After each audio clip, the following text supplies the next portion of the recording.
Welcome, David Earnhardt. You are the director of UNCOUNTED, the new math of American elections. Thank you. UNCOUNTED. Thank you very much. Well, Yeah. The new math of, yeah, I've never been good with math, but we'll do what we can today, certainly. Yeah. And you are a card-carrying communist, correct? Am I supposed to keep going? Sorry. Just had to throw something in there. Keep going. Yeah. Throw me off from the very beginning. Do you remember the first time you voted? Yes, I do. When you made that vote, did you think, like, I have an impact on the outcome? Sure. Yeah, I mean, first of all, I assumed my vote counted. Mm-hmm. So I've learned since, maybe it did, maybe it didn't, but I definitely assumed it counted.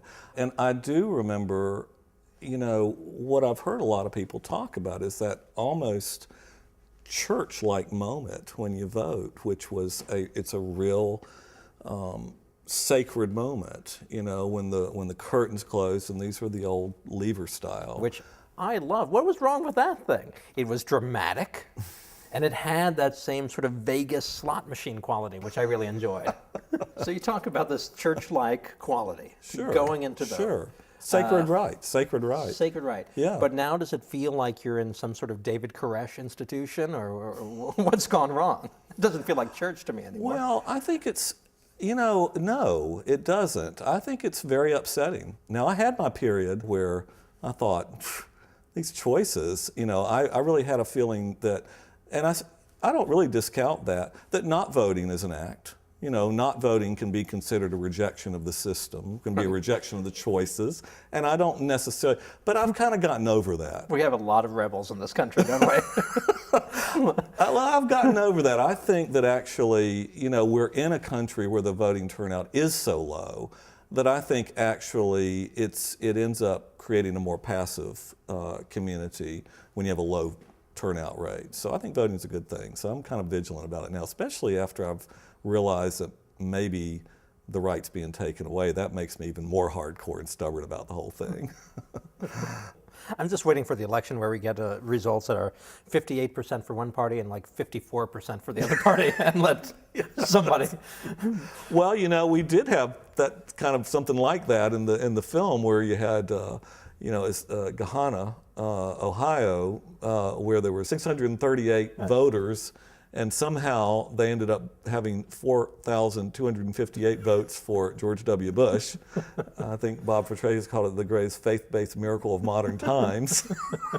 So, a lot of multiple personality disorders in that town. That's right. So in a sense, what you just said did happen 7 times. Right. So, yeah, you know, we need to separate voting and electronics. It's just not a good match. But I trust an ATM with my money, and I get a paper receipt. Yes, you do. Yes, you do. So why can't I get a good vote out of that? It seems fairly straightforward.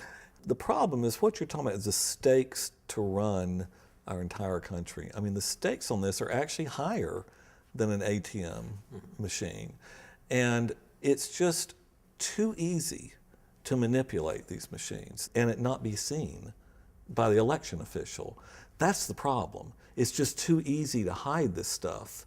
Now, it doesn't mean necessarily it is being done. The point is that it is easy to happen, and that's the scary part. I've got to say, I worked on an election here in Washington State, and that, even though it was paper, was a terrifying system. There are so many loopholes in that, to the point of like my driving the ballots to the place by myself. It's, you know. Yeah.